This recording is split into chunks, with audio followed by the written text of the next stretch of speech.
Ilmuwan tokoh utama bernama Sebastian ditampilkan di awal film. Dia adalah seorang ilmuwan yang menemukan obat sambil melewati perjuangan bertahun-tahun. Melalui itu dia bisa melenyapkan organisme apapun termasuk manusia dan hewan. Tetapi dia gagal menemukan obat yang dapat membalikkan hal-hal yang tidak terlihat. Dia telah mengerjakan proyek ini selama 1 tahun. Jadi dia mungkin berhasil mengembalikan barang-barang yang hilang itu. Dia berjuang keras untuk itu dan akhirnya usahanya membuahkan hasil. Artinya, dia berhasil menemukan obat yang bisa mengembalikan barang-barang yang hilang itu. Faktanya, dia telah menghilangkan banyak hewan dengan serum untuk membuat hal-hal tidak terlihat. Yang ingin dia kembalikan. Dia membagikannya dengan rekan ilmuwan lainnya ketika dia telah berhasil menciptakannya. Dan dia mengundang mereka ke laboratorium. Ada seekor gorila yang tidak terlihat. Setelah usaha keras, mereka pertama kali menjatuhkannya. Setelah itu, kaki dan tangannya diikat ke tempat tidur, dalam posisi berbaring. Mereka menyuntikkan obat buatan Sebastian ke dalamnya yang diciptakan untuk membalikkan hal-hal yang tak terlihat.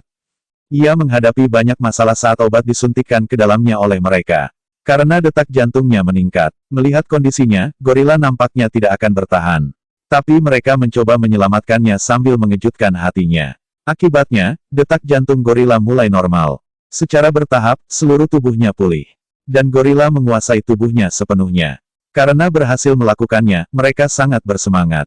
Karena penemuan dan eksperimen mereka sukses. Di sini terungkap bahwa semua eksperimen dilakukan untuk militer. Pertemuan mereka dilakukan dengan militer. Sebastian berbohong bahwa dia masih belum meraih kesuksesan. Dan dia meminta lebih banyak waktu untuk sukses. Militer menyatakan bahwa Anda telah mengambil banyak waktu. Kami akan merekrut orang lain di tempat Anda jika Anda tidak menunjukkan peningkatan. Saat keluar, teman Sebastian bernama Linda dan Mayu bertanya padanya. Mengapa Anda berbohong dalam pertemuan bahwa Anda tidak mencapai kesuksesan? Bahkan Anda sudah mendapatkan kesuksesan. Dia berkata, itu karena saya ingin menguji obat ini pada manusia manapun. Dan Sebastian sendiri adalah manusia subjek itu, bukan orang lain. Dia mengatur pertemuan dengan rekan kerja lainnya. Dia juga berbohong kepada rekan kerjanya. Militer telah mengizinkan kami untuk menguji obat ini pada manusia. Nyatanya, kenyataannya berbeda. Dia berkata, saya ingin mengujinya di tubuh saya sendiri. Linda dan Mayu pun mendukungnya dalam hal ini. Meski bukan seperti itu tapi bohong. Sebastian membuat tubuhnya disuntik dengan obat itu. Akibatnya, dia merasa sangat kesakitan. Akhirnya, dia menghilang. Tapi dia juga kehilangan kesadarannya bersamaan dengan itu. Dia membutuhkan 17 jam untuk memulihkan kesadarannya. Setelah sadar, dia merasa sulit menahan cahaya. Dia meminta untuk mematikan lampu. Kemudian semua lampu dimatikan. Sebastian sama sekali tidak terlihat. Tubuhnya diuji. Jelas tidak ada yang mengganggu di tubuhnya. Semua gadis di sekitarnya tidak merasa aman tetapi gelisah. Karena mereka merasakan kehadiran Sebastian di sekitar mereka. 3 hari telah berlalu, sekarang saatnya mengubah Sebastian terlihat. Mereka menyuntiknya obat yang bisa membuatnya terlihat. Sebastian kembali menghadapi masalah. Hal yang paling menghancurkan adalah ini, dia tidak bisa membuat dirinya terlihat. Dan dia dalam kondisi kritis. Dia mendekati kematiannya. Karena tidak tahu, mereka menutupi Sebastian sehingga dia dapat terlihat di hadapan siapapun. Sebastian marah karena ini. Dia berdebat dengan Mayu sambil meneriakinya. Dia berkata, Anda telah cukup menyakiti saya dalam waktu 10 hari setelah membakar saya dalam terang. Saya hanya satu yang menanggung rasa sakit ini. Sebastian tidak menjadi terlihat sehingga kondisi psikologisnya juga semakin memburuk. Karena tidak terlihat, dia gelisah sangat ingin pergi dari sini. Suatu hari, Sebastian meninggalkan laboratorium dengan kesal. Dia langsung datang ke rumahnya. Datang ke rumah, dia mengamati gadis tetangganya. Yang telah menjadi fokusnya beberapa tahun lalu. Sebastian membuka kedok dirinya. Dia membunyikan bel rumah gadis itu. Tidak ada seorang pun ketika dia membuka pintu untuk memeriksa. Karena tidak terlihat, dia memasuki rumahnya. Linda melihat topeng Sebastian, datang ke rumahnya. Menyaksikannya, dia ketakutan. Linda kembali ke laboratorium. Dan dia mengadakan pertemuan dengan rekan kerja lainnya. Bahwa Sebastian tidak bebas resiko bagi kami karena dia mengembara tanpa topeng dalam keadaan tidak terlihat. Di saat yang sama, Sebastian mendekat ke sana. Linda berkata sambil mengancam, dia akan mengeluh tentang Anda ke militer jika dia melakukannya mulai sekarang. Kemudian Sebastian setuju dengan Linda. Tapi masih ada ketakutan di hati mereka. Karena Sebastian aneh secara psikologis. Mereka memutuskan untuk mengawasi Sebastian setiap saat. Ada kamera di laboratorium yang bisa mendeteksi Sebastian bahkan dalam kondisi tak terlihat. Sebastian sadar bahwa dia sedang diawasi. Jadi dia tidak bisa meninggalkan laboratorium ini sekarang. Dia memutar rekaman sebelumnya sambil membuat masalah dalam pengaturan kamera. Jadi orang lain mungkin mengira dia masih di laboratorium. Dengan melakukan itu, dia keluar dari laboratorium. Dan dia langsung pindah ke rumah Linda. Pergi ke sana, dia mengetahui tentang perselingkuhan antara Linda dan Mayu. Dia kehilangan kesabaran karena dia memiliki perasaan sayang pada Linda. Dia memecahkan kaca jendela rumahnya karena marah. Melihat keluar, Linda tidak menemukan siapapun. Dia curiga bahwa dia mungkin Sebastian. Dia menelepon ke laboratorium untuk memastikannya. Dan seorang pekerja aktif di laboratorium memberitahu Linda, Sebastian ada di sini. Karena masih ada rekaman sebelumnya yang diputar di sana. Saat Sebastian di tempat tidurnya, berbaring. Jadi dia mengira Sebastian ada di sana tapi sebenarnya dia tidak ada.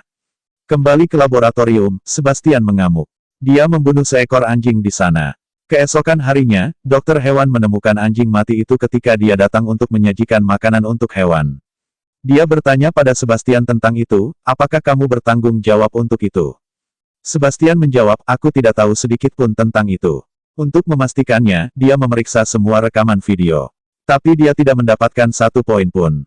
Sebastian kembali mengunjungi rumah Linda pada malam hari.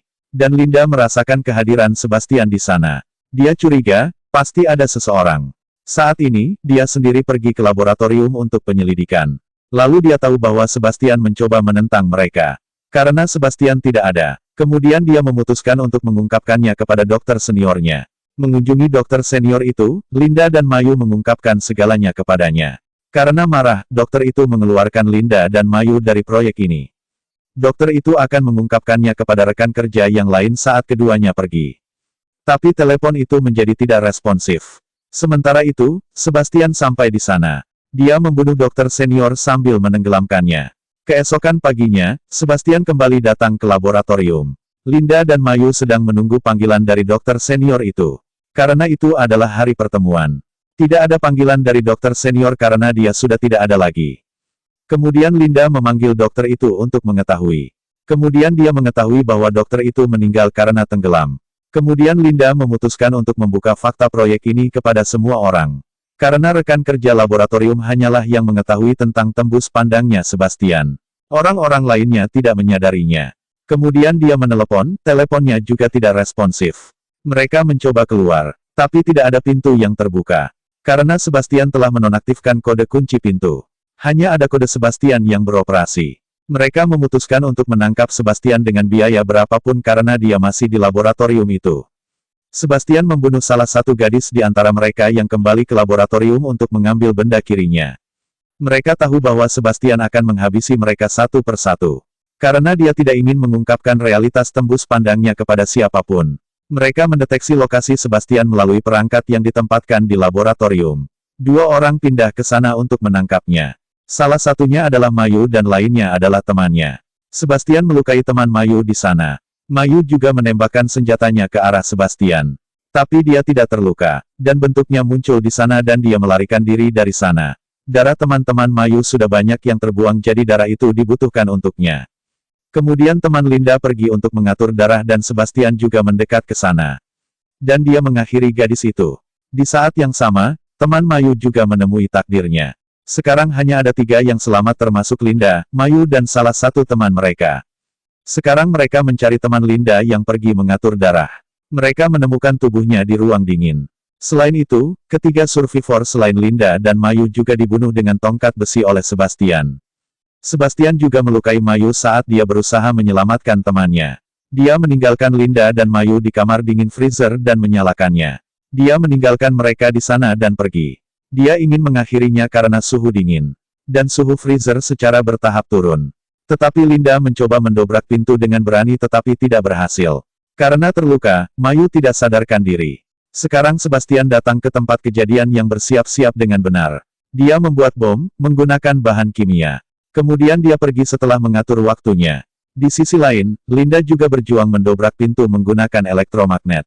Dan saat ini, dia berhasil dan pintunya tidak terkunci. Dia membawa Mayu keluar dari sana setelah membuka kunci pintu. Dan dia meradang di dekatnya karena tubuhnya telah membeku. Sekarang Linda pindah ke tempat di mana Sebastian berada. Sebastian ada di lift. Linda mendekati sana ketika pintu lift akan ditutup. Linda memiliki flamethrower jadi dia membakar Sebastian sambil membakarnya. Sebastian terbungkus api, dan tubuhnya juga terbakar secara bertahap. Menjadi agresif dan terluka, Sebastian ingin membalas dendam dari Linda. Dia ingin menghabisinya dengan cara apapun. Kemudian Linda menyalakan pemadam. Akibatnya, air mulai jatuh dari sana. Sekarang Sebastian sedikit terlihat, dan dia mulai mengakhiri Linda dengan menyedihkan. Menjaga kakinya di lehernya, dia mencoba mencekiknya. Memegang tongkat besi, Mayu tiba di sana ketika Linda hampir mati.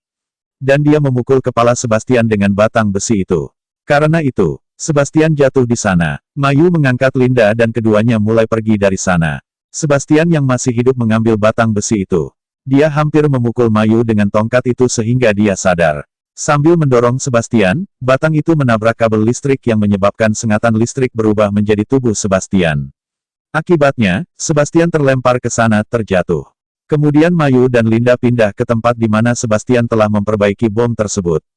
Keduanya mengerti bahwa mereka memiliki waktu yang singkat, dan mereka tidak bisa menghentikan ledakan bom ini. Dan mereka juga ingin meninggalkan tempat ini tetapi mereka tidak dapat melarikan diri melalui lift. Karena Sebastian telah menonaktifkan pengoperasian elevator. Jadi mereka menaiki tangga yang ada dengan lift. Bom itu meledak saat mereka mendaki. Saat mendaki, Sebastian memegang kaki Linda dari bawah. Karena Sebastian masih hidup, dan Mayu maju untuk menyelamatkan Linda. Tapi Sebastian masuk ke lift bersama Linda sebelum Mayu mendekat. Berdiri di lift, Linda memegang kabel yang terpasang di lift. Kabel itulah yang membawa lift dari atas ke bawah. Linda menekan tombol di sana dengan kakinya. Akibatnya, kabel tersebut terputus dengan elevator.